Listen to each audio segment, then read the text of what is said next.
네.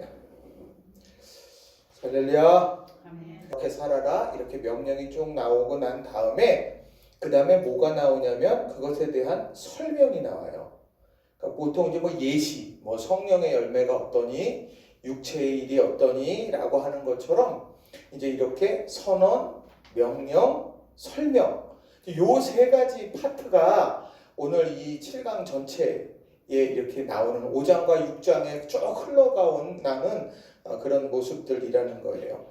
자, 여러분 한번 교재 한번 보시면, 자, 로마자 1번으로 박스 이렇게 침대 보시면 이게 다 선언이에요. 자, 첫 번째 선언이 뭐죠?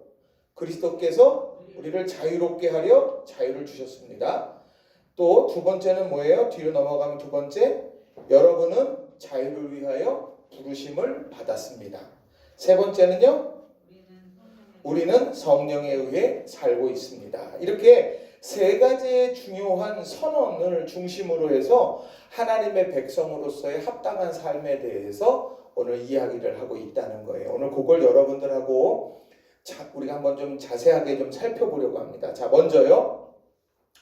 그리스도께서 우리를 자유롭게 하시려고 자유를 주셨습니다. 자, 그게 오늘 갈라디아서 5장 1절에 나오는 말씀이에요. 5장 1절에 보면 상반절에 이렇게 말하죠. 그리스도께서 우리를 자유롭게 하려고 자유를 주셨으니 이렇게 선언을 합니다. 이건 바울 사도가 계속해서 한 이야기예요.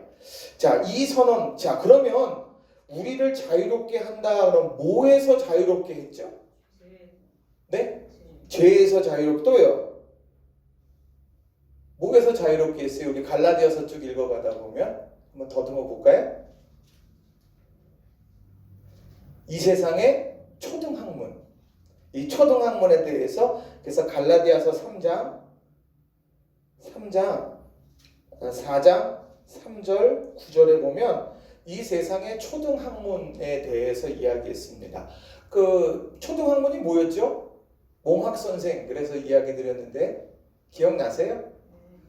뭐죠? 이렇게 아이가 공부하러 가면 데리고 가가지고 집어넣고 끝나면 데리고 오고 이제 이렇게 하는 게 몽학선생, 초등교사인데 그 사람들은 가르치지는 않아요. 가르치는 데까지만 인도하게 되는 거죠. 자, 그 초등학문에서 자유롭게 했어요. 또 뭐에서 자유롭게 했나요? 율법의 저주에서도 자유롭게 했어요. 율법의 저주에서도. 이게 갈라디아서 3장 13절에 나오죠. 자, 여기는 초등학문. 이 죄에서 자유롭게 하는 건 뭐 십자가 구속의 사건에 대한 이야기를 하는 거죠. 그래서 우리를 자유롭게 하시려고 자유를 주셨어요. 그러니까 예수님께서 온몸으로 그 모든 일들을 다 이루어 가셨다는 거예요. 이게 선언이에요, 지금. 그렇습니다. 이렇게 딱 얘기 나오고 난 다음에 그렇다면 어떻게 해야 될까요? 이제 그렇게 나오는 거예요. 그렇다면 어떻게 해야 될까? 자, 첫 번째 명령이 뭐냐면 굳건하게 서서라고 하는 거예요. 굳건하게 서서. 자, 굳건하게 선다는 거는 어느 때 사용되냐면요. 이 지하철을 타고 막 요동치거나 버스를 타고 갈 때 요동치면 굳건하게 설 때 어떻습니까? 다리에 힘을 푸나요? 다리에 힘을 주나요? 주지요. 그래갖고 딱 이제 자리를 이렇게 딱 굳게 서서 이 자리를 지켜내리라. 그래서 뭐 청소년들 같은 경우에는 이 손잡이 안 잡고도 내가 얼마큼 가냐 뭐 이런 내기를 하기도 하죠. 자, 굳건하게 선다라고 하는 이 말, 그것이 5장 1절에 나오는 말씀인데 주님께서 우리를 자유롭게 하셨다. 그 자유롭게 하셨다면 너희는 그 자유하심에 굳게 서라는 거예요. 이리저리 흔들리지 말고 그 자유함 가운데 굳게 서라. 자, 그 부분을 여러분 갈라디아서 3장 3절에 보면 이렇게 말씀을 합니다. 굳게 선다는 말을 뭐라고 하느냐? 여러분은 그렇게도 어리석은 사람들입니까? 성령의 힘으로 시작한 일을 지금 와서 인간의 힘으로 마치려 드는 것입니까? 육체로 시작해서 성령으로 시작해서 육체로 끝나겠느냐 이 질문인데 공동번역 성경에 보니까 성령의 힘으로 시작한 일을 인간의 힘으로 마치시렵니까? 그러니까 지금 내 힘의 원천이 어디냐? 내가 의지하는 원천이 뭐냐? 이걸 질문하는 거예요. 그러니까 굳건하게 선다는 건 성령의 힘에 굳건히 서라는 거예요? 인간의 힘에 굳건히 서라는 거예요? 성령의 힘에 굳건하게 서세요 라고 하는 거예요. 그러니까 이건 뭐냐면 무엇을 의지하느냐, 어디에 서 있느냐, 내가 두 발을 딛고 어디에 서 있느냐라는 걸 질문하는 거예요. 또요, 갈라디아서 5장 7절에 보면 너희가 다름질을 잘 하더니 누가 너희를 막아 진리를 순종하지 못하게 하더냐. 이 말씀은요, 다름질을 잘했다는 건 지금 운동장에서 열심히 달리고 있는 거예요. 트랙을 돌고 있는데 관중이 난입한 거예요. 그래가지고 지금 막 가고 있는데 탁 잡고서 못 가게 만든 거를 지금 대적자들이 그렇게 했다고 표현하고 있는 거예요. 그러니까 다름질을 잘했어요. 그러니까 움직였다는 얘기예요. 성장했다는 얘기예요. 그런데 지금 상황은 어떠냐? 너희를 막아 진리를 순종하게 못하게 하더냐. 멈추었다는 거예요. 멈추었다. 그러니까 굳건하게 섰다는 것은 멈추었다가 이제 다시 움직여가라는 거예요. 이제는 다시 시작하라는 거예요. 그러니까 이것은요, 방향, 또 운동, 뭐 이런 거를 다 이야기하는 거예요. 그러니까 굳건하게 선다는 건 내가 두 발을 딛고 어디에 서 있냐? 너가 지금 뭐 의지하냐? 성령 의지한다. 그리고 너가 지금 어떤 상태냐? 멈춰 있느냐? 아니다. 지금 굳건하게 서라는 건 지금도 움직여야 된다. 지금도 성령께서 내 안에서 역사하심으로 네가 그런 아름다운 성령의 열매 맺는 삶을 지금도 살아가야 된다. 지금 이 얘기를 하고 있는 게 굳건하게 선다라고 하는 말에 담겨져 있는 표현이에요. 그게 명령이라면 부정적 명령어도 있어요. 뭐냐면 다시는 종의 멍에를 매지 마라. 과거로 회개하지 말라는 거예요. 과거로 회개하지 말아라. 이미 율법을 통하여서 예수님에게로 왔어요. 그래서 예수님께서 십자가에서 우리를 자유케 했어요. 그렇다면 왜 다시 율법으로 가려고 하느냐? 그리스도 안에 자유함을 누리며 살아라. 지금 이 얘기를 바울 사도가 하고 있는 거예요. 근데 그 모든 원천이 뭐예요? 그 선언으로부터 시작하는 거예요. 그리스도께서 너희를 자유케 하시려고 자유를 주셨다. 이 선언 속에서 굳게 하고 이 선언 속에서 다시 회개하지 말라. 이렇게 바울 사도가 이야기하고 있는 거예요. 이렇게 명령을 쭉 이야기를 한 다음에 뭐를 하느냐? 그가 대조적인 삶에 대해서 비교하기 시작합니다. 이제 5장에 보면 이제 비교하게 되는데 뭐라고 비교하느냐? 자, 스스로 할례를 받으려고 하는 사람들의 삶. 지금 이 율법 교사, 거짓 교사들에게 혹하고 있는 사람이죠. 뭐 그 대적자도 포함한 거고, 또 성령을 따라 의의 소망을 기다리는 삶을 사는 사람이죠. 이게 바울 사도가 말하고 있는 신앙의 바른 표상이에요. 이 두 종류의 사람이 지금 갈라디아 교회에 있는 거예요. 아니 지금 스스로 할례를 받으려고 사람들이 그렇게 움직여가는 움직임 속에서 바울 사도가 아니야. 성령을 따라 의의 소망을 기다리는 삶을 살아야 된다. 이렇게 강조하고 있는, 제시하고 있는 신앙의 방향이더라는 겁니다. 자, 근데 뭐라고 설명하나 보세요. 자, 2절부터 4절 말씀이 적혀 있는데 거기 한번 우리 읽어볼까요? 같이요. 시작. 보라, 나 바울은 너희에게 말하노니 너희가 만일 할례를 받으면 그리스도께서 너희에게 아무 유익이 없으리라. 내가 할례를 받는 각 사람에게 다시 증언하노니 그는 율법 전체를 행할 의무를 가진 자라. 율법 안에서 의롭다 함을 얻으려 하는 너희는 그리스도에게서 끊어지고 은혜에서 떨어진 자로다. 자, 스스로 할례를 받으려고 하는 사람들의 삶을 뭐라고 규정하는가 이렇게 보세요. 율법 안에서 의롭다 함을 받으려 하는 너희는 그리스도에게서 끊어지고 은혜에서 떨어진 자다. 그리스도에게서 끊어지고 은혜에서 떨어진 자다. 단절됐다는 거예요. 단절되고 막혔다라고 하면 공급하심이 없다는 이야기죠. 성령의 힘으로 살아가야 되는데 인간의 힘을 의지하니까 그 가운데에서 성령의 힘이 그 가운데서 역사하지 못한다는 이야기가 되는 거예요. 이게 지금 스스로 할례받을 인간의 공로를 의지하면서 살아가려고 하는 사람들의 모습이다. 이렇게 바울 사도가 외치는 거예요. 그러면 성령을 따라서 의의 소망을 기다리는 삶은 어떤 사람이냐?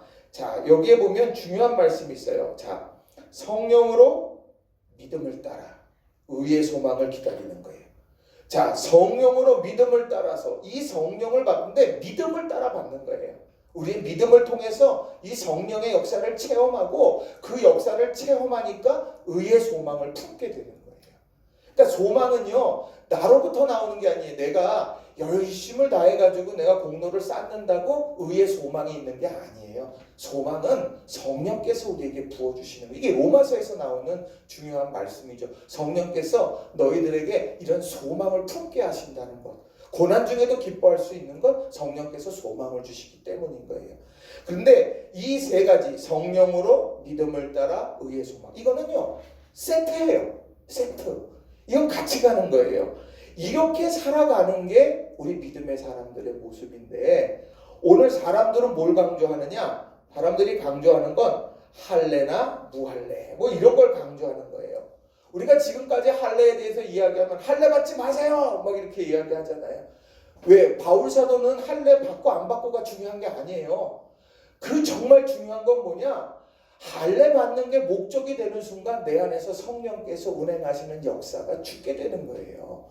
내 목적은 성령께서 내 안에서 움직여 가시고 내 삶의 성령의 열매를 맺어가면서 그렇게 하나님 기뻐하시는 삶을 살아가는 역동성 있는 삶을 사는 게 맞는 건데, 할례를 받았으니까 나는 이제 만족해요. 나는 이제 행복해요. 난 유대인이에요. 난 그러니까 자동으로 천국 갈 거예요. 아니요. 바울 사도는 그 화석화된 신앙이 되면 안 된다. 이렇게 이야기하는 거예요. 그래서 할례나 무할례나 효력이 없으되, 이건 누구에게 하는 말이냐? 스스로 할례를 받으려고 하는 사람들을 향해서 하는 이야기예요. 야, 할례나 무할례나 그건 효력 없어. 그건 징표일 거야. 징표. 세례를 받는다? 세례 받는 건 예식이에요. 그거는요, 우리가 그리스도로 옷 입고 내가 예수 그리스도와 함께 죽고 예수 그리스도와 함께 산다고 하는 내 결단을 내가 표징하는 예식인 거예요. 그 예식이 있다고 해서 구원받는 게 아니에요. 우리는 정말 중요한 건 그러한 예식 내 삶 속에서 일어나야 되는 거예요. 일어나야 되는 거. 그래서 제가 군대에서 세례받는 얘기 했잖아요. 오늘은 교회에서 세례받고 초코파이랑 바나나 우유 먹고 다음번에는 저기 불교 가가지고 불당 가가지고 법계 받고, 그럼 그게 맞냐? 아니, 그걸 받고 안 받고보다 중요한 건 그렇게 살아가느냐는 거예요. 자, 그런데 그렇게 살아가는 사람들의 삶 속에서 표현되어지는 게 뭐냐? 그게 중요해요. 자, 그 할례와 무할례는 효력이 없고 성령으로 믿음을 따라 의의 소망을 우리가 기다리며 살아야 되는데, 그 사람들의 삶에는 그 표징이 있더라는 거예요. 드러나는 게. 그게 사랑으로서 역사하는 믿음뿐이다. 사랑으로 역사하는 믿음뿐이다. 보이지 않는 믿음이 사랑이라는 보이는 것으로 드러난다는 거예요. 그러니까 오늘 이게 굉장히 중요한 거예요. 우리가 성령 충만한 사람입니다. 난 성령의 사람입니다. 그러면 그 성령의 충만한 또 믿음의 그런 일들, 이것은 철저하게 사랑으로 표현된다는 거예요. 사랑으로. 오늘 이 사실, 그래서 교회의 건강함의 척도는요, 건강함의 척도, 교회의 건강함, 신앙의 건강함의 척도는 이 사랑이에요. 제자들에게도 서로 사랑하라. 새 계명을 주노니 너희에게 말하노니 서로 사랑하라. 요한서신에서 계속 말씀하는 거고, 요한복음에서도 계속해서 말씀하는 게 이 사랑에 대한 모습이죠. 그러니까 내 신앙이 건강한가? 내 사랑의 폭을 보는 거예요. 내가 사랑한가? 사랑의 깊이. 내 신앙이 건강한가? 사랑의 깊이를 보는 거예요. 내가 얼마나 폭넓게, 내가 얼마나 깊이 있게 사랑하느냐. 이게 가장 중요한 사랑의 모습이라고 하는 겁니다. 이런 사랑의 모습을 제일 잘 설명하는 게 저는요, 요한일서라고 생각해요. 요한일서 3장 16절부터 19절. 여기에 보면 이제 사랑에 대해서 여러분 잘 설명을 하고 있습니다. 여러분이 한번 나중에 잘 읽어보시면 좋을 것 같아요. 근데 여기에 대한 사랑을 좀 설명을 드리자면, 자, 여기에서 사랑은요, 뭐라고 이야기하냐? 희생하는 사랑을 이야기해요. 희생하는 사랑. 그러니까 내가 사랑한다고 하면 희생을 담보로 하는 거예요. 내가 섬기는 것, 그것은 내 시간이든 물질이든 내 마음이든 우리가 그것을 내가 쏟아붓게 되어지는 게 사랑의 모습이 되더라는 거죠. 또 그 사랑의 모습은 어떠냐? 진실한 사랑이라고 해요. 진실한 사랑. 이건 뭐냐면은요, 배후에 다른 목적이 없는 거예요. 그냥 순수하게 사랑하는 거예요. 내가 저 사람에게 무언가 얻으려고, 그런 얻으려는 수단으로서의 사랑이 아니라 그 사람을 진정 사랑하고 회복시키고 하는 그 영혼에 대한 애잖아. 이제 이런 것들을 가지고 있는 게 진실한 사랑이에요. 그러니까 뒤에 내가 무언가를 얻기 위한 사랑, 그런 게 아니라는 거예요. 또 세 번째는요, 구체적인 사랑이더라. 구체적 사랑. 거기에 보면 이제 자신이 재물을 가지고 있으면서 가난한 사람들을 보고서 외면하면 진짜 사랑이 아니다. 이 요한서신에 보면 그렇게 나와요. 이 얘기는요, 이 사랑은 구체적이라고 하는 거예요. 구체적. 예를 들면 제가 이렇게 막 다니고 있어요. 막 이렇게 제가 이제 청소년인데 막 방황하고 있어요. 근데 우리 조수현 집사님이 딱 보고서, 야 종원아, 너 밥은 먹고 다니냐? 밥 꼭 먹고 다녀라. 이거보다 김밥 한 줄 사주는 게 더 구체적으로 아름답다는 이야기예요. 또요, 어떻습니까? 사람들이 이렇게 있으면, 아유, 야, 너 올해는 결혼해야 될 텐데, 야, 올해 너 꼭 결혼해야 돼. 그렇게 하면서, 야, 올해 국수 먹는 거냐? 올가을에 국수 먹여 주는 거야? 이렇게 100마디 얘기하고 살아가는 것보다 한 사람을 소개시켜 주려는 거예요. 중요한 거예요. 구체적으로 이야기하는 거예요. 제가 군대 생활하면서, 군대는요, 아프면 진짜 서럽거든요. 혼자만 아프면 그냥 내무반에 혼자 덜거니 누워가지고 그냥 하루 종일 있어요. 회복될 때까지.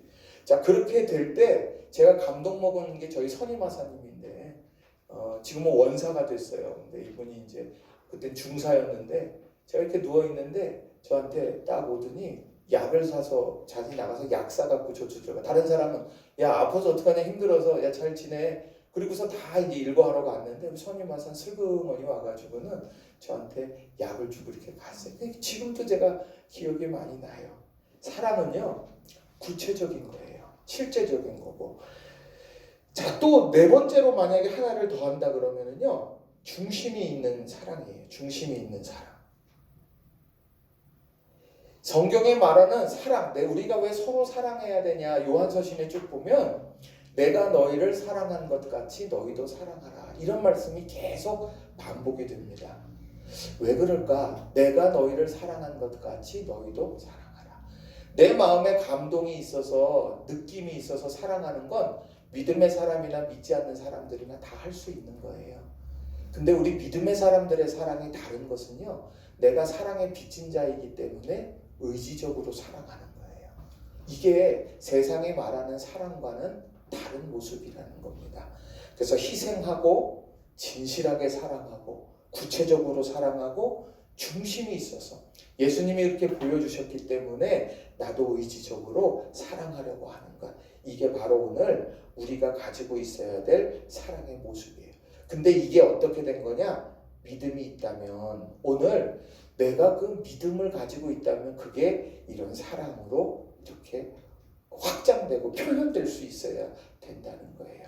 그러니까 흔히 말하면 야 할례 받아 안 받아 그런 공적에 대한 얘기 하나도 안 하고 너희 믿음만 있으면 돼, 그렇게 생각할 수 있는 갈라디아 교인들을 향하여서 너희가 믿음이 있다면 그 믿음이 사랑으로 증명돼야 되는 거야. 사랑으로 표현돼야 되는 거야. 그렇게 이야기를 하고 있다는 거예요. 이건 오늘 우리에게도 마찬가지예요. 우리가 품어내야 될 영혼, 사랑해야 될 영혼, 우리가 그 영혼들을 우리는 사랑하고 회복시켜야 되는 것, 그게 교회가 건강하고 하나님 기뻐하시는 공동체 모습이 된다는 겁니다. 우리 성도님들, 이 사랑의 폭이 넓고 깊어지시길 주님의 이름으로 부탁을 드립니다. 자, 오늘 본문이 그런 얘기를 계속 담아내는 거예요. 율법 안에서 의롭다 함을 얻으려 하는 자, 이 사람을 그리스도에게서 끊어지고 은혜에서 떨어진 자다. 그러니까 단절되는 거예요. 혼자 힘으로 살아간다는 이야기인 거예요. 그래서 바울 사도는 할례나 무할례나 효력이 없다. 근데 이렇게 이야기하게 된 이유는 예수님이 하신 이 말씀 때문이에요. 예수님의 요한복음에 대한 기독론을 설명하는 요한복음 1장 12절에 보면 영접하는 자 곧 그 이름을 믿는 자들에게는 하나님의 자녀가 되는 권세를 주셨는데 혈통, 육정, 사람의 뜻으로 나지 않는다. 혈통이라고 하면 유대인을 이야기하는 거죠. 유대인으로부터 나는 게 아니다. 할례를 받는 순간 유대인이에요. 여러분 흑인 유대인 보신 적 있으세요? 있어요.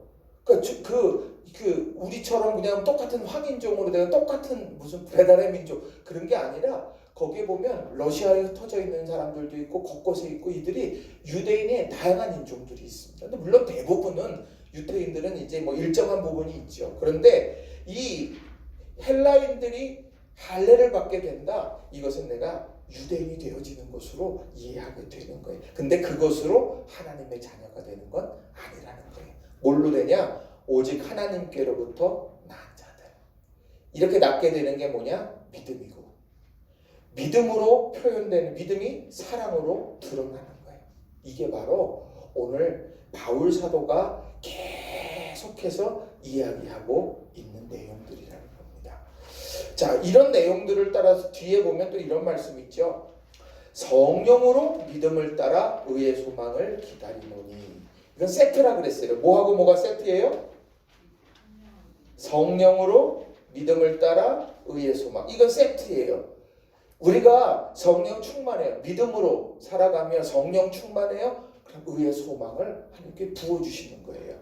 자, 그런데 그런 사람들이 의의 소망을 가지고 있기 때문에 사랑으로서 그것이 믿음이 드러나게 되는 거죠. 그러니까 바울 사도는 지금 5장 6장에서 쭉 나가면서 그 얘기하는 거예요. 여직 율법 얘기, 여직 할례 얘기, 여직 그런 얘기를 하다가 이제 이런 삶을 살아야 돼요. 그러면서 성령의 삶으로 쭉 지금 이제 한쪽으로 집중해서 가고 있는 거예요. 자, 네 번째로는 이제 설명이 다시 한번 가요. 네 번째로 설명이 들어가는데 대적자들과 그들을 따르려는 이들에 대한 책망을 하기 시작하는 거예요. 그러니까 6절까지는 사람들에게 요동하지 말아라. 무엇이 중요한지 알아야 된다. 사랑으로 역사하는 믿음, 이걸 가지고 있어야 된다. 이런 얘기들을 쭉 한 다음에 5장 7절에 딱 시작하면서 눈을 돌리는 거예요. 딱 눈을 돌려가지고 대적자들하고 그리고 대적자를 따르려는 사람들을 향하여서 책망하기 시작한다는 겁니다. 자, 7절부터 12절을 같이 한번 읽어볼게요. 7절부터 12절 시작. 너희가 다름질을 잘하더니 누가 너희를 막아 진리를 순종하게 하지 못하게 하더냐? 그 권면은 너희를 부르신 이에게서 난 것이 아니니라. 적은 누룩이 온 덩이에 퍼지느니라. 나는 너희가 아무 다른 마음을 품지 아니할 줄을 주 안에서 확신하노라. 그러나 너희를 요동하게 하는 자는 누구든지 심판을 받으리라. 형제들아, 내가 지금까지 할례를 전한다면 어찌하여 지금까지 박해를 받으리요? 그리하였으면 십자가의 걸림돌이 죄가 되었으리니 너희를 어지럽게 하는 자들은 스스로 베어버리기를 원하노라. 아멘. 자, 이 말씀을 쭉 보세요. 여기 말씀을 보면 이 대적자들이 어떤 일을 했느냐 보세요. 이들이 너희를 막아 진리를 순종하지 못하게 했다는 거예요. 이 사람들이 그렇게 만들었다는 거예요. 자, 그러니까 이들이 말을 하면 할수록 막아서 이야기하면 할수록 이제 사람들을 이렇게 막아서게 되는 거예요. 자, 그래서 이런 상황을 보고 바울 사도가 뭐라 그랬냐? 적은 누룩이 온 덩이에 퍼진다. 숫자가 작다는 얘기예요? 한번 보세요. 이 숫자는요, 적은 누룩이라고 하는 이 표현 속에서 이들의 수는 작을지 몰라요. 소수일지 몰라요. 그런데 그들의 영향력은 크다는 거예요. 그만큼 이 영향력이 크기 때문에 그 적은 누룩이 온 덩이에 퍼지듯이 너희를 막아 진리를 순종하지 못하게 하는 이 일이 점점점 전 교회적으로 퍼져가게 되는 거예요. 그러니까 이 바울 사도의 마음에 이제 위협감을 느끼는 거예요. 심각하게 느껴지는 거예요. 그래서 이제 이 문제에 대해서 다시 한번 강조합니다. 근데 바울 사도가요, 굉장히 아주 노련합니다. 자, 오늘 10절에 한번 보세요. 10절은 누구에게 하는 이야기 같아요? 보세요. 10절 누구한테 하는 얘기 같아요? 나는 너희가 아무 다른 마음을 품지 아니할 줄을 주 안에서 확신하노라. 갈라디아 교인들한테 이야기하는 거예요. 난 너희를 믿어. 이렇게 얘기하는 거예요. 이렇게 적은 누룩이 온 동에 퍼지는 것처럼 진리를 막아서 가로막고 있는 사람들이 있지만 난 너희들 믿는다. 이런 얘기예요. 이런 얘기하면서 갈라디아 교인들에게 뭘 주느냐? 신뢰를 주는 거예요. 신뢰, 확신을 주는 거예요. 난 너희들 믿는다. 그런데 그리고 난 다음에 시선을 돌려요. 그러나 너희를 요동하게 자는 누구든 심판을 받으리라. 시선을 딱 돌려가지고는 그러나 너희를 요동하게 하는 저 사람들은 심판을 받게 될 거다. 이렇게 하면서 대적자들에게 향하여서는 책망하는 거예요. 한쪽에는 신뢰하고 한쪽에는 책망하고. 그 다음에 11절에는 누구 얘기예요? 예? 자기 얘기예요. 이건 바울 얘기예요. 이제 바울 얘기. 형제들아, 내가 지금까지 할례를 전했다면 지금 할례가 문제 아니냐? 그냥 그깟 할례 받으라고 그러고 나는 그렇게 하면 이런 얘기 난 지금 할 이유도 없어. 그런데 내가 왜 이 할례를 전하고 있는 상황에서 저 사람들에게 욕을 들어 먹으면서 내가 왜 이렇게 이 십자가를 자랑하고 할례 받으면 안 된다, 성령으로 살아라, 내가 왜 얘기를 하냐? 내가 이런 박해를 왜 받냐? 내가 이렇게 할 이유가 없다. 내가 그냥 그것을 유야무야 넘어간다 그러면 상관이 없어. 그런데 바울 사도는 아니라는 거예요. 이 할례를 따라서 이게 목적이 되고 인간의 공로가 목적이 되는 순간에 신앙은 죽은 신앙이 되는 거야. 그러니까 성령의 신앙이 될 수 있도록 나는 지금 목 놓아 너희들하고 이야기하는 거야. 그냥 너희들 믿어. 근데 요동하게 하는 저 사람들은 심판받는다 확실히. 그러면서 뒤에요 12절에 또 있는 이야기래요. 12절. 이건 누구에게 하는 이야기일까요? 갈라디아에 현혹하고 있는 대적자들이에요. 너희를 어지럽게 하는 자들은 스스로 베어버리기를 원하노라. 자, 할례는 남자의 성기의 이 표피에 행하는 이 의식이잖아요. 그래서 이게 하나님의 자녀입니다. 하나님의 백성입니다. 표시인데 여기 나오는 스스로 베어버리기를 원하노라, 이건 거세를 의미하는 거예요. 그래, 그렇게 표식하기를 원해? 그러면 거세를 해버려. 차라리 지금 이게 완전 저주 섞인 말을 지금 해버리고 있는 거예요. 그러니까 요 하나의 대적자들과 그들을 따르려는 이들에 대해서 책망하는데 여기에 수많은 얘기들이 있는 거예요. 지금 난 너희들 믿는다. 너희들 그렇게 흔들리지 않을 것 난 믿어. 너희를 요동하게 하는 자 너희는 책망받을 거야. 나는 이걸 지키려고 박해도 나는 감수하고 있어. 대적자들 너희 그렇게 할례 받는 게 그렇게 중요하고 그걸 그렇게 좋아한다 그러면 차라리 거세해버려. 그러면서 지금 아주 거칠게 이야기를 하고 있는 거예요. 오늘 바울 사도가 선언, 자유롭게 하신 하나님 주님 그리스도께서 자유롭게 하셨습니다. 그렇게 하면서 어떻게 살아갈지를 얘기하다가 갑자기 이 대적자들에 대해서 이야기하는 거예요. 왜요? 그들이 그 말씀대로 사는 걸 현혹하니까 얘기를 하는 거죠. 그래서 그들이 하는 얘기가 진리를 순종하지 못하게 만들어요. 이건 오늘에도 있는 거예요. 오늘에도. 우리가 진리에 순종하려고 할 때 하나님이 기뻐하시는 일을 하게 될 때는요, 거기에는 영적인 전쟁과 같은 거예요. 왜 하나님이 우리가 그냥 하나님이 기뻐하시는 일 안 하면 악한 사단도 안 건드려요. 내비둬도 되거든요.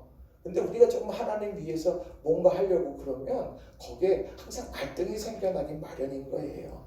그러나 우리가 진리를 순종한다? 이거에 대해서는 포기하지 못하는 거죠. 자, 그리고요, 너희를 어떻게 했느냐? 대적자들이요, 요동하게 했어요. 요동이라는 게 뭐예요?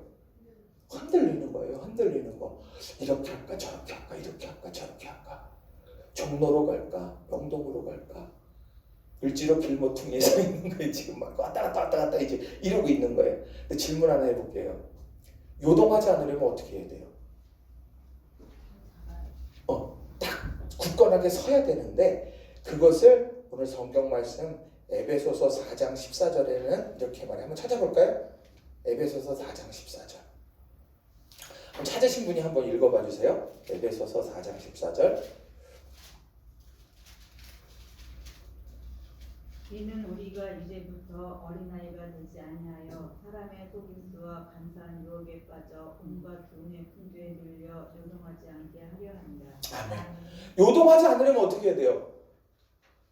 어린아이와 같이 되지 않아야 돼요.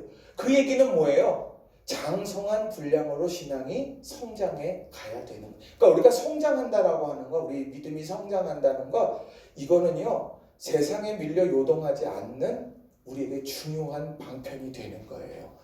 그래서 우리가 교회가 성경 말씀 늘 공부하고 또 기도하고 예배 생활하고 이 강조하는 이유는 다른 데 있는 게 아니에요. 우리 신앙이 성장해 가는 거예요. 그래야 세상의 간사한 유혹에 넘어지지 않아요. 여기에다 이렇게 성장하는 게 중요하다면 또 하나가 제가 찾는다고 하면 예수님께서 베드로에게 하셨던 말씀. 오늘도 사단이 밀가부로도 너희를 다 흔들어 놓는데 내가 너를 위해서 기도했다. 너도 돌이켜서 이제 형제자매들 위해서 기도해라. 이 기도가 필요한 거예요. 그래서 우리가 제일 중요한 건 기도 그룹이 내게 있느냐는 거예요. 기도 그룹이. 오늘 우리 교회 공동체가요, 어떻게 엮여져야 되느냐? 기도로 엮여져야 되는 거예요, 우리 교회가. 그럴 때 악한 사단이 우리를 흔들어서 요동치지 못하게 만드는 거예요. 그러니까 여러분 늘 기도 생활 여러분 다 힘쓰시기를 주님의 이름으로 부탁을 드립니다. 그래서 첫 번째 선언 속에서 이렇게 나온 거예요. 첫 번째 선언이 뭐였어요? 5장 1절.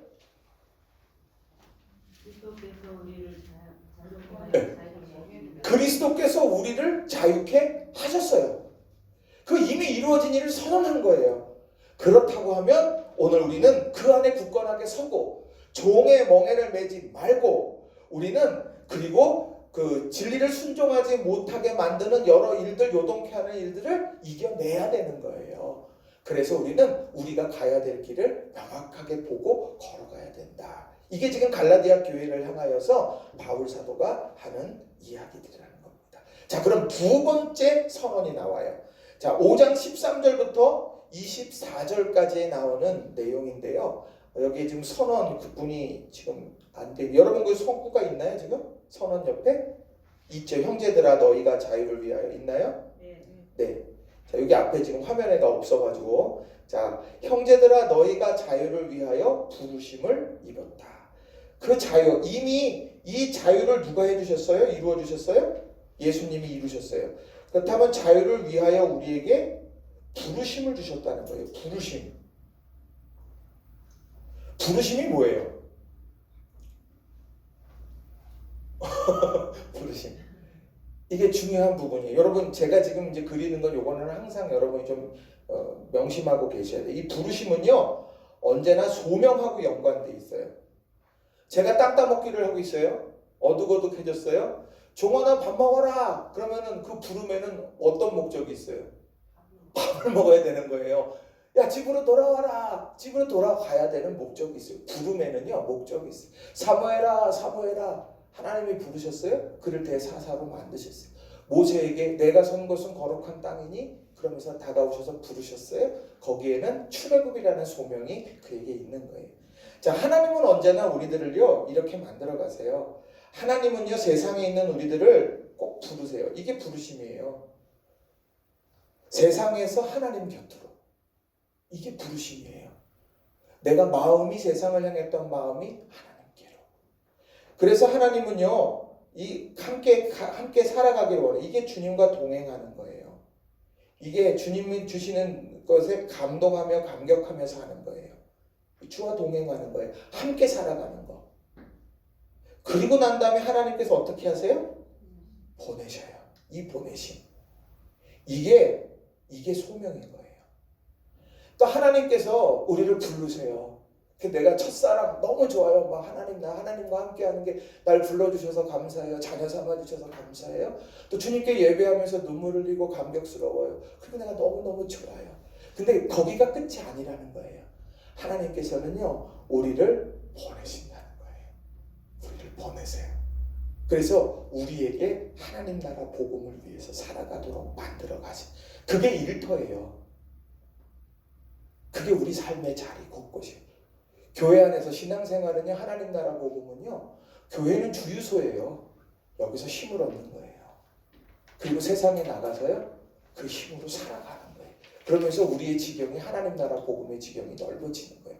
그게 우리의 신앙생활의 복음의 증인으로서의 삶의 모습이 된다는 거예요. 그러니까 저기 나가면서 성령께서 나와 동행하세요 하고 딱 가다가 문 닫는 순간에 성령님은 여기 계시고요. 제가 내일 새벽에 올 테니까 여기 계셔요. 이러면 안 된다는 얘기예요. 동행하시는 거예요. 자, 그 이야기예요. 여러분은 자유를 위하여 부르심을 받았습니다. 우리를 불렀을 때 뭐를 하냐? 자유를 지키도록. 그리스도께서 우리에게 자유를 허락해 주신 것을 지켜내도록. 그러니까 오늘 이제 뒤에 나오는 명령은 그거예요. 자유를 지켜, 그리스도의 자유를 내가 지키기 위해서 갈라디아 교인들이 과연 어떻게 살아가야 되느냐, 이거에 대한 설명을 쭉 하는 거예요. 자, 1절 보세요. 이 첫 번째 명령, 그러나 그 자유로 육체의 기회를 삼지 말고. 자, 13절 말씀입니다. 공동 번역의 성경을 밑에 적어드렸죠. 같이 한번 읽어보겠습니다. 시작. 형제 여러분, 하나님께서는 자유를 주시려고 여러분을 부르셨습니다. 그러나 그 자유를 여러분의 육정을 만족시키는 기회로 삼지 마십시오. 오히려 여러분은 사랑으로 서로 종이 되십시오. 자, 육정을 만족시키는 기회, 육정을 만족시키는 기회로 삼지 말라는 거예요. 그러니까 이게 내 만족을 위한 공동체 아니에요. 내 만족을 위한 신앙생 아니에요. 오늘은요, 우리는 육정을 만족시키는 기회가 아니라 사랑으로 서로 종로로 타는 것으로 우리는 살아가야 되는 거예요. 왜냐하면 우리는 사랑의 빚진 자니까.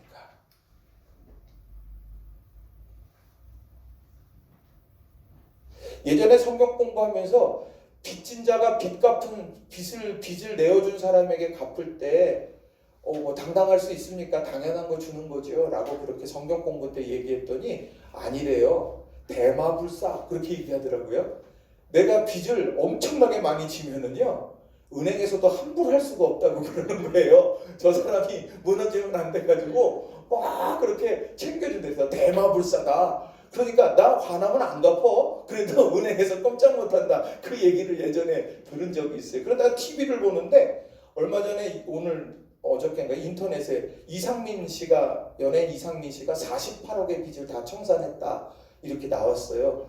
그래서 제가 그걸 보면서 무슨 생각을 했냐, TV를 이렇게 보는데 그 채권자들이 보약을 해다가 주는 거예요. 보내준다는 거예요. 왜 그러냐 그랬더니 열심히 방송활동을 해야 빚을 갚는다는 거예요. 그러니까 야, 이게 참 격세지감. 저는 빚 갚을 때 당당한 사람이 없는데 요즘에는 그런 게 아닌 것 같더라고요.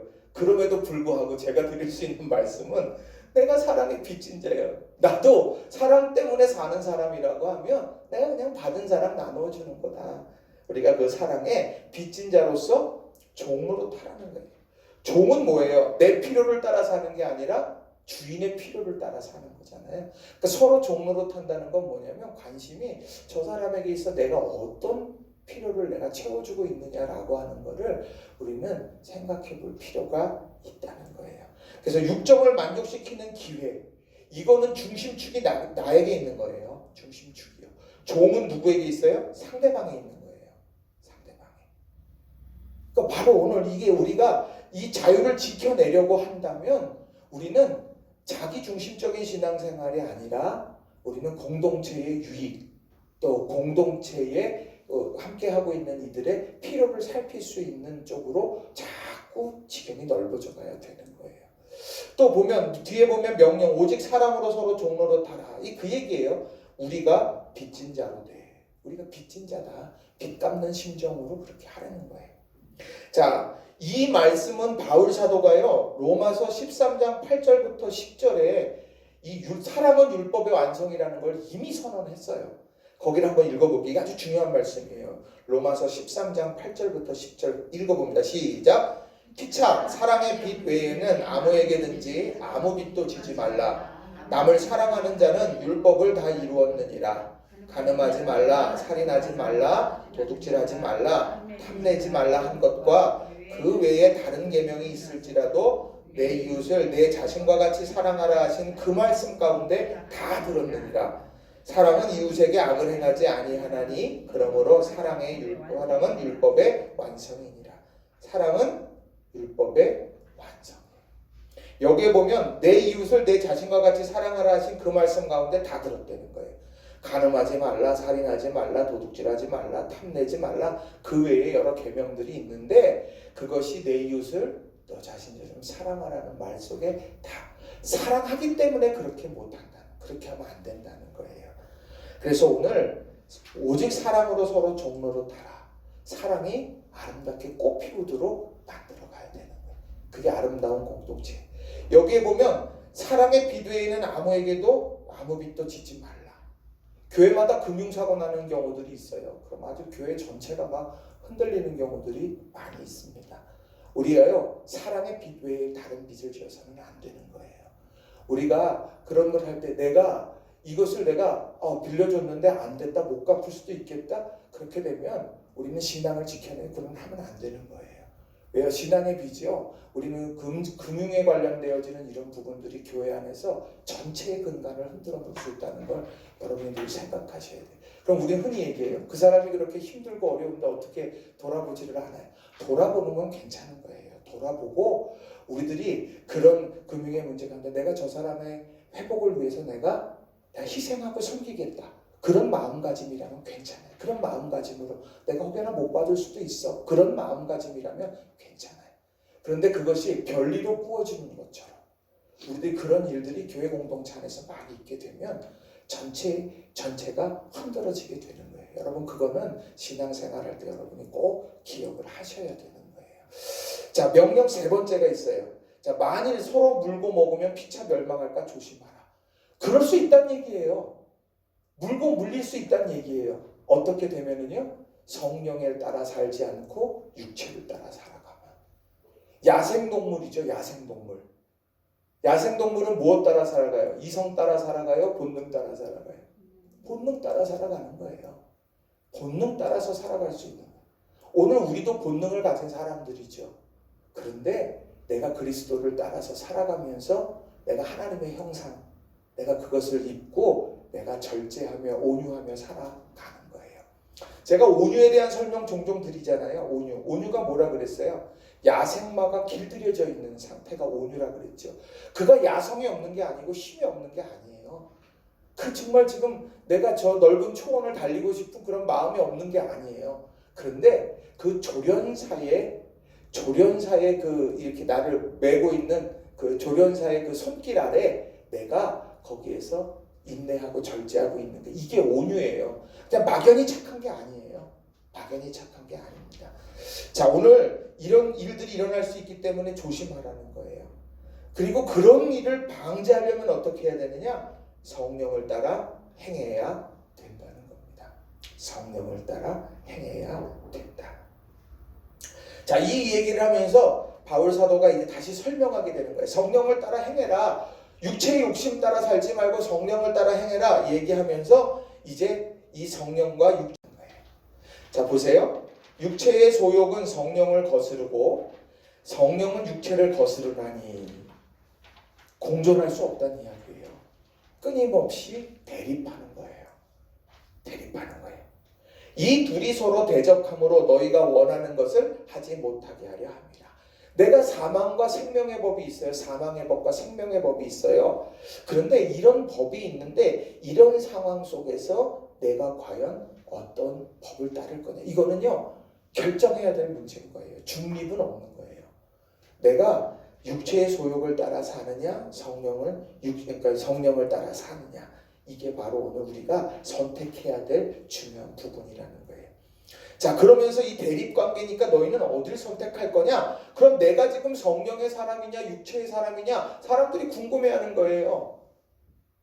양자택일 중에 하나인데 나는 성령의 사람이냐 육체의 사람이냐? 궁금해요. 그래? 열매를 봐.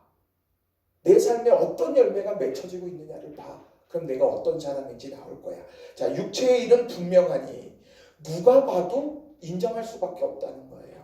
자, 보세요. 음행과 더러운 것과 호색과 우상숭배, 주술, 원수 맺는 것과 분쟁과 시기와 분냄과 당 짓는 것과 분열함과 이단과 투기와 술 취함과 방탕함과 그와 같은 것들이라. 자, 여기에서 이렇게 가만히 보세요. 여기에 술 취함과 방탕함 이런 것들은 삶의 방식이겠죠. 삶의 방식이에요. 그런데 그 위에 보는 19절과 20절에 나오는 내용들을 보면은요, 이거는 관계적인 거더라는 거예요. 관계적. 음행 혼자 음행해요? 우상 숭배, 우상이 있어야 숭배하는 거죠. 주술, 원수 맺는 것, 분쟁, 시기, 분냄, 당 짓는 것 다 관계적인 거예요. 이런 것들 가운데에서 관계 속에서 이런 것들이 자꾸 불뚝불뚝 나오는 나오게 된다고 하면 우리는 내가 지금 육체 열매를 맺고 있구나.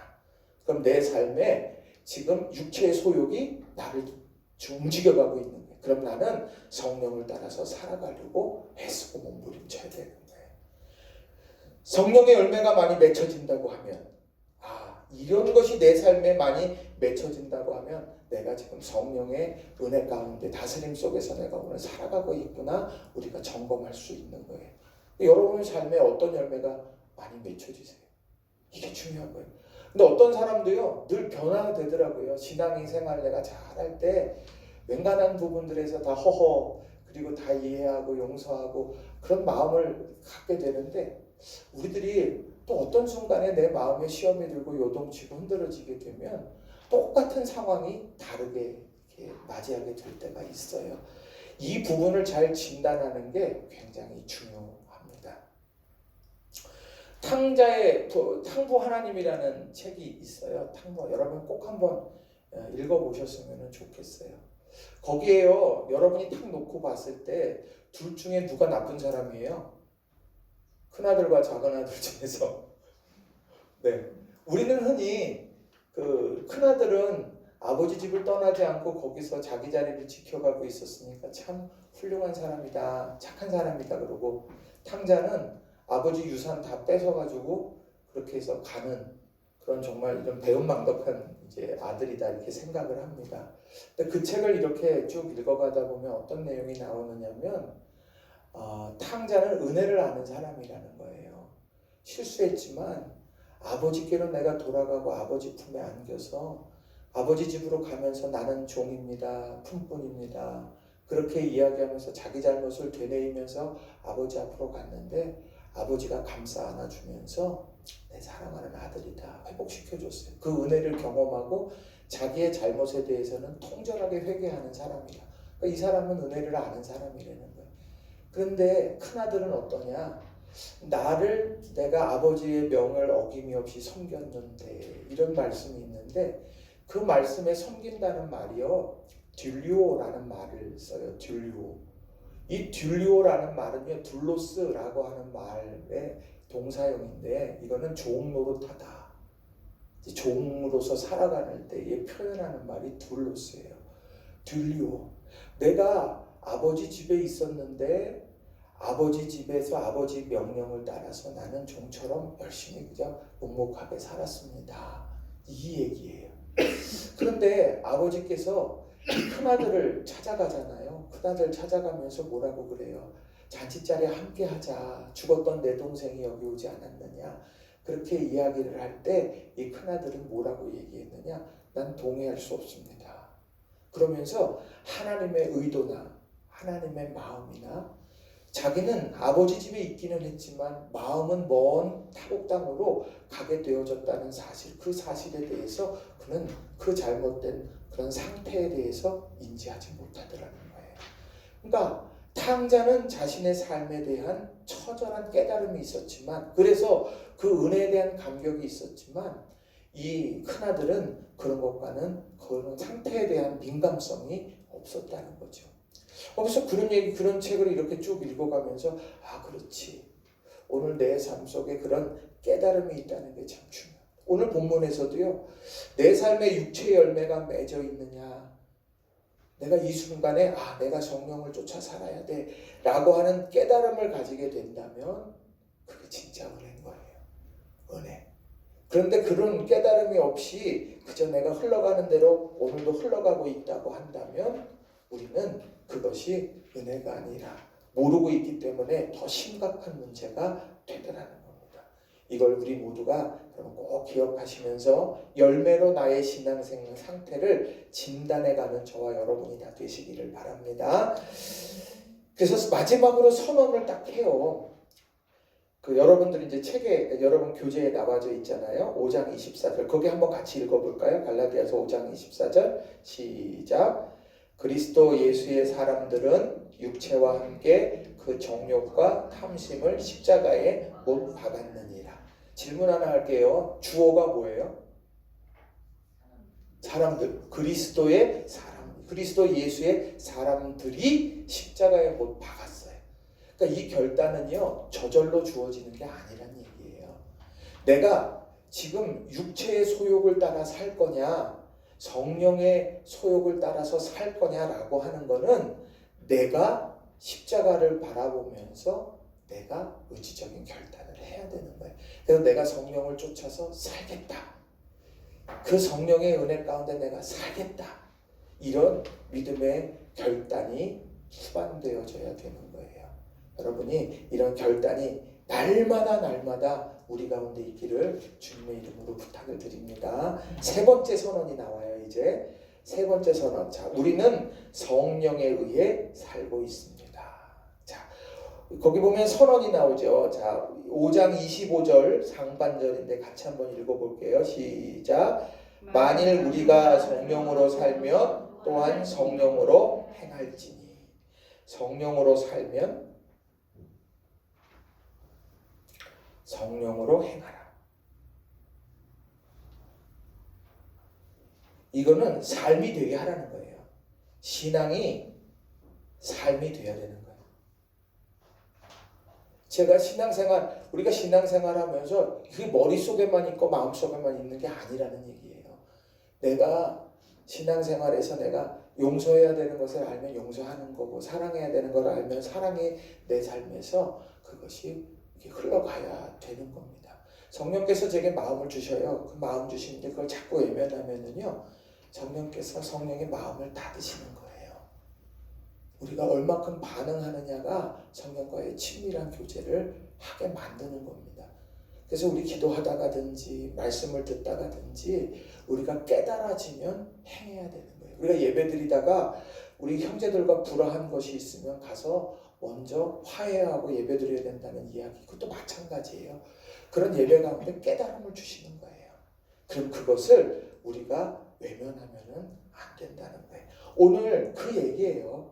성령께서 하나님의 깊으신 것을 통달하시는 성령께서 우리 가운데 깨달음을 주시고 하나님 마음의 깊은 것을 우리의 의도를 우리에게 보여주신다면 우리는요 성령으로 행하는 그런 결단과 실천이 필요하다는 겁니다. 자, 앞서서 그리스도께서 우리를 자유하게 하셨습니다. 그리고 그 자유를 위해 우리를 불러주셨습니다. 그렇다면 이제 우리는 성령을 따라 살아가야 됩니다. 세 번째로 가는 거예요. 자, 명령을 봅니다. 만일 우리가 성령으로 살면 또한 성령으로 행할지니. 성령으로 행한다. 이게 되게 말이 좀 어려워요. 근데 이 말을 공동번역에서 이렇게 표현을 했어요. 성령의 지도를 따라서. 그래서 이거 히라보를 보면 뭐라고 얘기하냐면요. 이렇게 오와 열을 군대에서 이렇게 의장대가 간다 그러면 이렇게 탁탁 맞추잖아요. 한 치가 틀어짐 없이. 그렇게 오와 그 행군의 열을 맞춰서 보행한다라고 하는 의미를 가지고 있는 거예요. 그러니까 탁탁탁. 그래서 우리 성령께서 왼발 그럼 나도 왼발 뭐 물어들어가 가듯이 성령의 지도함을 따라서 내가 그렇게 살아가야 된다는 거예요. 그러니까 우리는 거기에 귀를 맞추는 거예요. 거기에 내가 초점을 맞추는 거예요. 내 인생에 초점을 맞추는 거예요. 여러분들 이렇게 아주 시끄러운 순간에도 내가 정말 중요한 전화를 기다릴 때는 어떻습니까? 작은 소리, 카톡 소리 하나도요, 아주 민감하게 반응을 하게 되는 거예요. 초점이 맞으니까. 근데 내가 카톡이나 전화에 그렇게 신경 쓰지 않고 다른 거에 집중했을 때는요, 아무리 울려도 그걸 듣지 못할 경우들이 생겨나는 거예요. 그러니까 성령의 지도를 따라서 산다는 건 민감하게 반응한다는 거예요. 민감하게 반응한다는 거. 자, 또 보세요. 두 번째 명령은 뭐냐면 헛된 영광을 구하여 서로 노엽게 하거나 서로 투기하지 말지니라. 노엽게 하지 말고 투기하지 말라고 얘기해요. 노엽게 하는 거는 서로 싸움을 걸지 말라는 얘기예요. 싸움 걸지 말고 서로 질투하지 말라는 거예요. 그러니까 서로를 보지 말고 주님 바라보라는 거예요. 우리가 서로 앞서가 질투 시기는 다른 게 아니에요. 나보다 잘 되는 걸 내가 못 맡아. 사촌이 땅을 사면 어디가 아파요? 배가 아픈 거예요. 네. 옆집 영희가, 우리 집에 여기 영희 없죠. 야, 예를 들면 옆집 우리 옆집 영희 엄마는 그 자녀가 1등 했는데 우리 아이는 무슨 뭐 꼴등을 했어요. 막 속상해가지고 막 어떻게든 내가 이거 나도 1등 할 거야. 예를 들면 저 상대방 잘 되는 걸 내가 못 보는 거예요. 못 보는 거. 그래서 내가 외눈이 이것까지 얘기하면 안 되고 자 너무 길어져서 자 중요한 건 서로 투기하지 말고 노엽게 하지 말고 싸움하지 말고 질투하지 말라는 거예요. 근데 뭘 구하다가 그렇게 되냐 보세요. 헛된 영광을 구하다가 그렇게 된다는 거예요. 헛된 영광. 그 헛된 영광이 뭐예요? 우리는 잘난 체 하지 말고 이렇게 공동번역에서 변형해요. 자 우리가 헛된 영광이라고 생각하는데 그게 헛되다는 거예요. 영광이라고 생각하지만 헛되다는. 바울 사도가 오늘 여기서 얘기하는 건 할례 받음을 자랑하냐? 헛된 거야. 진짜 영광은 그게 아니야. 이 얘기예요. 교회 안에서도 마찬가지예요. 교회 안에서도요. 저는 이 잘난 체하지 말고를 비교하지 말라는 표현을 써요. 비교하지 말고. 비교하는 거예요. 비교하던 가운데 내가 우월의식이 드러나기도 하고요. 비교하던 가운데 내가 열등의식에 빠지기도 된다는 거예요. 아유 그냥 이쁘면 이쁘다고 그러세요. 예를 들면 우리 병권사님 오늘 머리 했는데 너무너무 예뻐요. 이렇게 하면 좋은데 병권사님 머리 했는데 사모님 머리 한 것보다 훨씬 이뻐요. 이러면 안 된다는 얘기예요. 중요한 건 비교급을 우리들이 그렇게 비교하는 것 여기서 사단이 날 때가 많아요. 사울은 천천히요 다윗은 만만이라. 아니 그냥 다윗이 만만이어서 너무너무 잘 싸웠다 잘했다 다윗 대단 이러면 끝날 일이에요. 근데 거기다가 사울은 천천히요 다윗은 만만. 1000명을 상대로 승리한 것도 대단한 일인데 칭찬받아 마땅할 일인데 비교하는 순간에 완전히 그 모든 삶이 다 틀어져 버리게 되더라는 거예요. 우리 그 예배당 우리 지금 저 식당에 컵이 아주 되게 예쁜 컵들이 많이 이렇게 딱 생겼어요. 그럼 그 컵 놓고서 이 컵은 이쁘고 저 컵은 다 컵은 이쁜 거예요. 그죠? 자, 우리가 웃으면서 비교하지 말고 모든 순간 어떤 순간에도요. 우리가 그것에 대해서 그냥 팩트만 이야기하시면 되는 거예요. 의미. 요거가 잘 되어질 때 싸움도 질투도 일어나지 않는 거예요.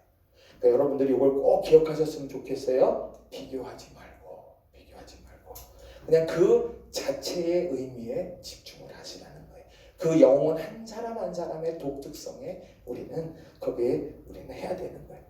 자, 명령. 신령한 너희는 온유한 심령으로 그러한 자를 바로잡고 너 자신을 살펴보아 너도 시험에 받을까 두려워하라. 그러니까 성령으로 살다 보면 주저앉을 때가 있다는 얘기예요. 그러니까 그 얘기를 하는 거예요. 자, 온유한 심령으로 그러한 자를 바로잡고 회복을 이야기하는 거예요. 회복. 그리고 살펴보아 너도 시험을 받을까 두려워하라. 너 자신을 살펴보라는 거예요. 자신을 점검하라는 거죠. 점검. 제가 이제 이야기 들은 일 중에 하나가 그 어느 교회에 이제 중직자 이제 가정에 이제 아주 신실한 아주 믿음의 사람인데 그 집 가정에 이제 그 자녀가 탈선하는 일이 생겼습니다. 그 탈선하니까 이제 그 부모님이 아주 신앙 안에서 아주 교회에서 여러 영향력이 있고 최선의 노력을 다하는 분이었는데 자녀의 문제가 이렇게 터져 나오니까 어찌할 바를 모르고 온 이제 리더십들이 모여가지고 그 이야기들을 나눴다는 거예요. 나누면서 그들이 어떤 얘기를 했느냐? 이 탈선의 문제 앞에서 과연 우리가 그 사람을 어떻게 회복시킬 거냐? 왜냐하면 그 탈선한 그 자녀가 바로 우리의 아이들이기 때문이다. 우리에게 맡겨주신 사람들이기 때문이다. 그러면 이 부분을 과연 어떻게 세워갈 수 있을 거냐 하고 기도하면서 머리를 맞댔다느니 저는 그 얘기를 듣고 이게 바로 오늘 이 본문에 대한 중요한 말씀이겠다. 오늘 그 자녀의 탈선을 놓고 보면서 우리의 자녀들 누구나 그럴 수 있는 거고 가능성 누구나 그럴 수 있는 거야. 그런데 그런 가운데에서 내 관심의 초점은 그것이 율법적으로 보면 잘하고 잘못하고가 되겠지만 내가 그 회복을 위해서 무엇을 할 것이냐라고 하는데 깊은 관심을 갖는 것. 이게 우리 신앙의 건강한 공동체의 모습이라는 거예요. 또 너 자신을 살펴보아. 점검. 나도 그렇게 무너질 수 있다라고 하는 것. 이것이 바로 오늘 우리가 성령으로 따라서 살아가게 될 때 꼭 기억해야 될 중요한 부분이라고 하는 겁니다. 그런데 이런 부분들을 우리가 놓치지 말고 우리가 행할 때 제일 중요한 게 이 온유한 심령이에요. 아까 온유에 대해서 설명을 했죠. 야생마가 길들여져 있는 상태가 온유하다는 얘기 있어요. 그러니까 온유는요, 절제와 깊은 연관이 있는 거예요. 인내와 깊은 연관이 있는 거예요. 절제하고 인내하고 말하는 것보다 듣는 것을 더 많이 해야 되는 거예요. 그래서 회복시키고 나 자신도 점검해서 같은 실수가 반복되지 않도록 우리 점검해야 되는 거예요. 또 네 번째 보시면 명령, 너희가 짐을 서로 지라. 서로 지라래요. 너희 짐을 맡기라 그러나요? 서로 지라 그러나요? 이건 뭐예요? 맡기는 게 아니에요. 너희 짐을 서로 지라는 거예요. 함께 하라는 얘기예요. 그래서 뭘 이루어요? 그리스도의 법을 성취하라.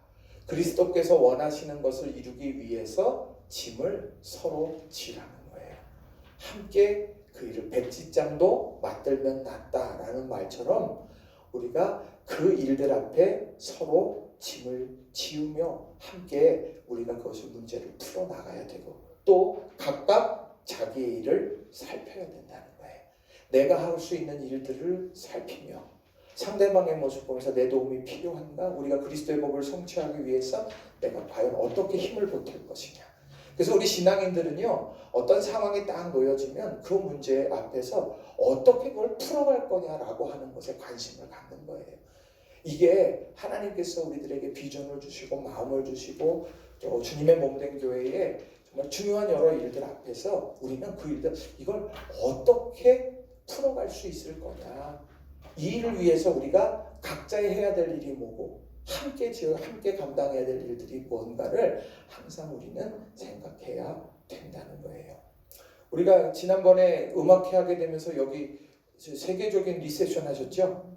제가 그 사진 이렇게 놓고 사람들 올렸던 사람들이요, 어우, 나 꽤 대단하다고 막 얘기들을 해요. 그래서 그 과자 어디서 샀냐고 그러는데 나 어디서 산 거예요? 그 과자를.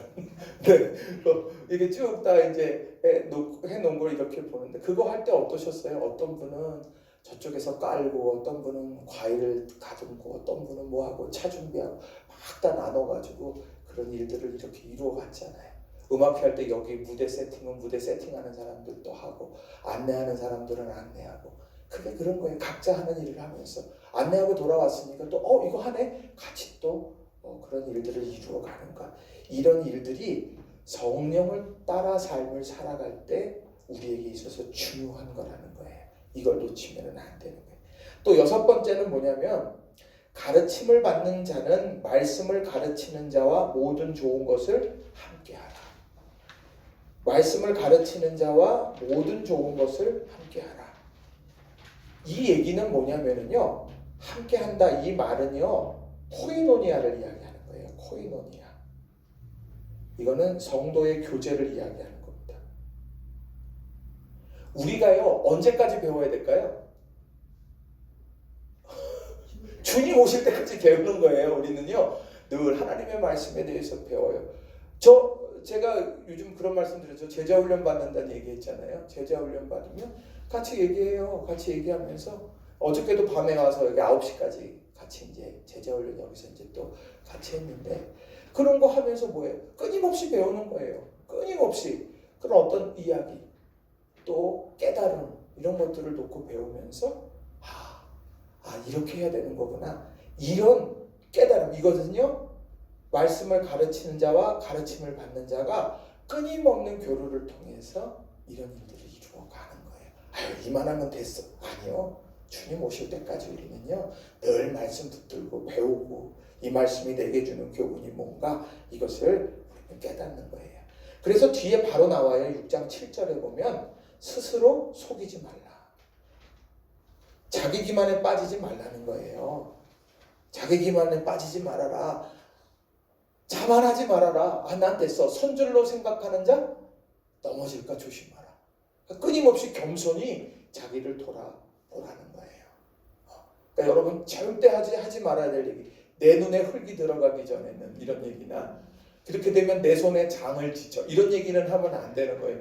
우리 삶에요. 우리가 아는 게 다가 아니라는 이야기예요. 극단적인 얘기들을 하시면 안 돼요. 우리는요 스스로 속이지 말아야 돼요. 우리 언제나 자기 기만하지 않는다. 이것은 겸손하다는 얘기예요. 겸손하다는 얘기예요. 자, 8번째요. 육을 위해 사는 자와 성령을 위해 사는 자에 대한 얘기도 6장 8절 말씀이죠. 자기 육체를 위하여 심는 자는 육체로부터 썩어질 것을 거두고 성령을 위하여 심는 자는 성령으로부터 영생을 거두리라. 심은 건 반드시 난다는 얘기예요. 내가 심은 건 반드시 나요. 그렇다고 하면 여러분은 성령을 위하여 심으시겠어요? 육체를 위해 심으시겠어요? 성령을 위해서 심으셔요. 성령께서 내게 주시는 마음을 따라서 움직이라는 이야기인 거예요. 하나님 성령께서 내 안에서 역사하시도록 맡기고 내어드리고 그리고 그 성령께서 주시는 감동을 따라서 열심으로 살아가라는 이야기예요. 그러니까 이걸 여러분들이 꼭 기억하셨으면 좋겠어요. 그렇기 때문에 성령을 위해서 사는데 어떠냐? 선을 행하되 낙심하지 말라는 거예요. 그만큼 우리를 무너뜨릴 확률이 높은 게 낙심이에요. 낙심에 빠지면은요 아무것도 하기 싫어요. 아무것도 하기 싫고 낙심에 빠지면 이런들 어떠하리 저런들 어떠하리 이러고 되는 거예요. 하면 무엇하리 헛되며 헛되니 이렇게 되는 거예요. 낙심하면 안 돼요. 내 스스로 자만해서도 안 되지만 낙심에 빠져서는 안 되는 거예요. 근데 낙심 빠지는 경우는 분명해요. 내 자신의 능력을 보게 될 때 그런 거예요. 내 능력만 볼 때 그러는 거예요. 내 약함 속에 그리스도의 능력이 임한다는 걸 기억할 때 일어서는 거예요. 10번째요. 자, 성령을 위해서 사는 자가 되면 어떠냐? 기회 있는 대로 모든 이에게 착한 일을 하되 모든 이에게 착한 일, 폭을 넓히려고 노력을 하라는 거예요. 난 친구 3사람이면 돼. 난 평생 이 사람들하고만 놀 거야. 아니요. 우리 믿음의 사람들은 폭이 넓어져야 돼요. 우리 교회에 한 분 한 분 새 가족이 오면 그 새 가족들에 대한 깊은 관심을 우리는 가져야 되는 거예요. 또 우리 주변에 새로운 만남들이 있으면 그 사람들에게도 우리는 착한 일, 이건 착한 일은 뭐겠어요? 세상이 말한 착한 일이 아니라 하나님이 기뻐하시는 일이에요. 기뻐하시는 일. 이게 착한 일이에요. 이걸 우리들이 열심을 내서 하면 하나님께서 기뻐하시고 우리가 성령을 쫓아서 우리에게 그런 일들 아름답게 열매 맺게 하신다는 겁니다. 자, 이제 결혼이에요. 결혼. 마지막. 이제 바울 사도가 갈라디아를 마감하면서 이제 아주 의미 있는 얘기를 합니다. 6장 11절. 6장 11절 한번 읽어볼까요? 여러분 성경 보세요. 6장 11절 시작. 내 손으로 너희에게 이렇게 큰 글자로 쓴 것을 보라. 이게 뭐겠어요? 큰 글자로 썼어요. 야, 이게 얼마나 중요해요. 지금 예를 들면 여기 갈라디아 교인들이 있고요. 제가 바울 사도의 편지를 받았어요. 그리고 제가 읽는 거예요. 근데 어느 게 중요한지 예를 들면 자, 물은 육체의 모양을 내려 하는 자들이 억지로 너희에게 할례를 받게 하면 이렇게 그냥 무미건조하게 읽을 수 있잖아요. 근데 큰 글자로 쓴 걸 보라는 건 뭐냐면 거기 강조하라는 거예요. 지금부터 11절이 내 손으로 너희에게 이렇게 큰 글자로 쓴 것을 봐라. 다음에 얘기가 강한 어조로 나가라는 얘기예요. 중요한 거니까. 그 내용이 뭐냐? 거짓 교사들의 정체성에 대한 얘기죠. 여직한 얘기잖아요. 율법을 통해서 성령께서 성령으로 시작한 것을 육체로 끝나게 하려고 시도하는 사람들이잖아요. 또 새 창조의 삶, 이 두 가지를요 오늘 마지막에 강조합니다. 하나씩 보면은요, 자, 거짓 교사들의 정체성이 어떠냐? 인간적인 거칠에만을 일삼는 자들, 이렇게 거짓 교사들을 표현해요. 외적인 것, 내적인 성령의 본질적인 운행하심에 대해서는 관심 없고 인간적인 거칠에 할례 받았냐? 이런 것에만 관심하는 거예요. 구원 받았냐? 구원의 문제, 구원의 확신이 중요하지 않아요. 주일 52주만 출석하면 그럼 그 사람은 완벽한 거예요. 이렇게 하는 거랑 똑같은 거예요. 내 안에 예수 그리스도가 내 안에 정말 구주, 주되심이 고백되지 않는데 우리 심각한 거예요. 그거는요. 자, 또 그들은 오직 그리스도의 십자가 때문에 받는 박해를 면하려고 그러는 것뿐이다. 유대인들이 자꾸 얘기하니까 아이 그래 뭐 그거 받고 말지 뭐 이렇게 되는 거예요. 할례를 받는 사람들, 지금 실상 할례를 받은 사람들도 보면 자신은 율법을 안 지켜요. 지금 너희들에게 할례 받으라고 이야기하는 그 사람들도 실상에 보면 그들도 율법 지키지 않아. 그러니까 피상적이라는 거예요. 선택적이라는 거예요. 할례에 대해서만 집중하더라는 거예요. 자, 그런 사람들이 바로 오늘 너희 곁에 있어. 그러니까 이 사람들에 대해서 현혹되지 말라는 거예요. 현혹되지 말라. 이게 바울 사도가 오늘 외치는 내용이에요. 그리고 나서 뭐를 이야기하냐? 새 창조의 삶. 그러나 내게는 우리 주 예수 그리스도의 십자가 외에 결코 자랑할 것이 없으니 그리스도로 말미암아 세상이 나를 대하여 십자가에 못 박히고 내가 또한 세상을 대하여 그러하니라. 십자가에 대한 고백을 합니다. 이 십자가는요, 극악범들이 로마에서 처형당하는 그런 것이 바로 십자가죠. 그리고 나무에 달린 사람은 하나님의 저주함을 받은 사람이에요. 이건 자랑할 것이 못 돼요. 근데 그게 주 예수 그리스도의 십자가이기 때문에 자랑하는 거예요. 내가 내 잘못해서 십자가에서 달리는 그게 자랑하는 게 아니라 주 예수 그리스도께서 달리신 십자가를 내가 자랑하는 거예요. 그리고 그 십자가에 나도 못 박히는 거예요. 내가 하나가 되는 거죠. 이게 신앙의 출발점이라는 거예요. 이게 세례인 거죠. 예수님과 함께 죽고 예수님과 함께 사는 거. 이게 세례의 의미인 거예요. 자, 그리고 나서 15절에 뭐라고 말하냐. 제일 중요한 말씀이 여기 나와요. 할례나 무할례나 아무것도 아니로되. 적대자들에게 한 얘기예요. 할례 받고 자랑하지 마. 무할례라고 비난하지 마. 정말 중요한 건 내가 오늘 새로 지으심을 받고 있느냐는 거예요. 지금 내가 새로 지음을 받고 있느냐? 새 창조. 죄인이 의롭다함을 받는 역사. 성령의 운행하심 속에서 성령의 열매들이 맺혀지는 역사들. 오늘 그런 역사들이 내 안에 얼만큼 있느냐? 이게 중요한 거다. 내가 예수님의 십자가, 그 십자가 복음 앞에 나도 그 십자가에 못 박히는 하나됨이 내 안에 있느냐? 이게 중요한 거다. 이 새 창조가 내 안에서 오늘도 일어나고 있느냐? 여기에 주목하는 거예요. 그리고 나서 뒤에 말하죠. 이 규례를 행하는 자에게와 하나님의 이스라엘에게 평강과 긍휼이 있을지니라. 여기에서 무릇 이 규례라는 표현을 써요. 무릇 이 규례. 무릇 이 규례를 행하는 자. 여기에 이 규례가 뭐겠어요? 새로 지으심을 받는 삶을 이야기하는 거예요. 새 창조가 일어나는 삶. 옛사람을 너희는 이제 옛사람을 벗어버리고 새 사람을 입으라. 그 새 사람의 삶. 그 삶이 바로 내 안에서 이루어지는 그 사람에게 평강과 긍휼이 있게 될 거다. 그러면서 마지막으로 자기 고백해요. 이후로는 누구든지 나를 괴롭게 하지 말라. 뭐 때문에 괴롭혔어요? 할례 받았냐? 할례 안 받았냐? 이러쿵저러쿵 이야기하면서 외형적인 얘기 자꾸 이야기하는 그에게 이제 나 괴롭히지 마. 나는 예수의 흔적, 그 예수의 흔적, 스티그마가 내 안에 새겨졌다. 나 괴롭히지 마. 나는 예수님의 사람이다. 오늘 이 얘기로 마무리를 하고 있는 거예요. 오늘 이 얘기는 정말 중요해요. 거짓 교사는 늘 있어요. 우리나라는 2단 백화점이라고 그러잖아요. 종합선물 세트래요. 우리나라가 2단의 종합선물 세트래요. 정말 2단도 수출하잖아요. 우리나라 2단 막 수출하잖아요. 여기저기로 수출하고 막 엄청난 영향력하고 막 이제 그렇게 막 하는 나라가 우리나라예요. 근데 우리 그 교회가 있는 이 지역도요, 다른 어느 교회보다 어느 지역보다 그런 이단의 역사들이 굉장히 많아요. 우리가 그 가운데에서 이 거짓 교사들의 정체성 이런 거에 대해서 우리가 깊이 생각하고, 더 중요한 건 뭐냐면 내가 과연 오늘도 새 창조의 역사가, 성령께서 주시는 새 창조의 역사가 내 삶에서 일어나서 성령의 열매가 맺혀지고 있느냐, 이거에 대한 깊은 관심이 우리에게 있어야 돼요. 그러니까 내가 가만히 이렇게 놓고 하루를 마감하면서 여러분 꼭 보세요. 내가 육체의 열매를 많이 맺고 있나, 아니면 성령의 열매가 내 삶에서 많이 맺혀지고 있나. 이거는요, 우리의 삶을 평가하는 중요한 기준이 되는 거예요. 또 예수 그리스도의 흔적을 자랑하잖아요. 나는 그 흔적이 내 안에 있는가를 살펴봐야 되고요. 오늘 이런 갈라디아서의 마지막은 우리 믿음의 사람들이 어떻게 살아가야 될지를 잘 설명해 주고 있다는 거예요. 여러분 이제 이렇게 뒤에 나오는 축도는 그야말로 축도예요. 형제들아 우리 주 예수 그리스도의 은혜가 너희 심령에 있을지어다. 아멘.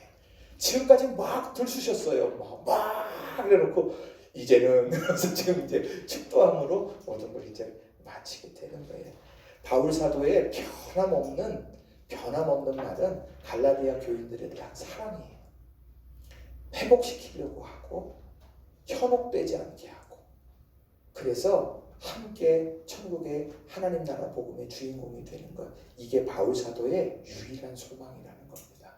오늘 이 갈라디아서 이제 7주 동안 우리가 이거 쭉 해왔는데 여러분들이 이 갈라디아서를 이제 오늘 집에 가시면 숙제는 여러분들 금방금방 하시잖아요. 그죠? 여기서 다 해놓고 가시잖아요. 네. 대단했어요. 다 만점이세요. 제가 7점 했는데 한 분도 틀린 게 없어요. 다 만점이세요. 이제 여러분이 한 주간 동안 계시면서 여러분이 한번 갈라디아서를 찬찬히 한번 읽어보시면 좋겠어요. 누구의 눈으로요? 바울 사도의 심정과 바울 사도의 눈으로 얼마만큼 이 갈라디아 교인들을 사랑했는가, 이것을 여러분들께서 꼭 점검하시면서 읽으셨으면 좋겠습니다. 여러분들 아직 숙제 이제 다 못 내신 분들 있으면 숙제 이번 주 주일까지 여러분들이 다 내셨으면 좋겠어요. 또 인터넷으로 보시는 분들도 마찬가지예요. 그 숙제를 내셔야 제가 판단할 길이 없기 때문에 숙제를 내셔야지 알 수가 있어요. 그러니까 여러분들께서 그렇게 권면들 해주시고 그렇게 다 내주시면 좋겠습니다. 오늘 정리 3가지 중요한 선언에 대한 내용이 제일 중요한 거예요. 이게 기둥이에요. 이거 붙들고 있어야 돼요. 자, 그리스도께서 우리를 자유롭게 하시려고 그 자유를 우리에게 허락해 주셨고 그 자유를 위해서 부르심을 받았고 자유를 위해 부르심을 받은 사람은 성령을 따라서 살아가라는 거예요. 이게 오늘 우리에게 원하는 이제 믿음의 실천 사항들이라는 거죠. 그리고 그 외에 나오는 명령들이 세부 조항이에요. 그걸 잘 기억하고서 우리 신앙을 지켜내라는 것. 여러분이 그런 삶을 다 사시게 되기를 주님의 이름으로 축원합니다.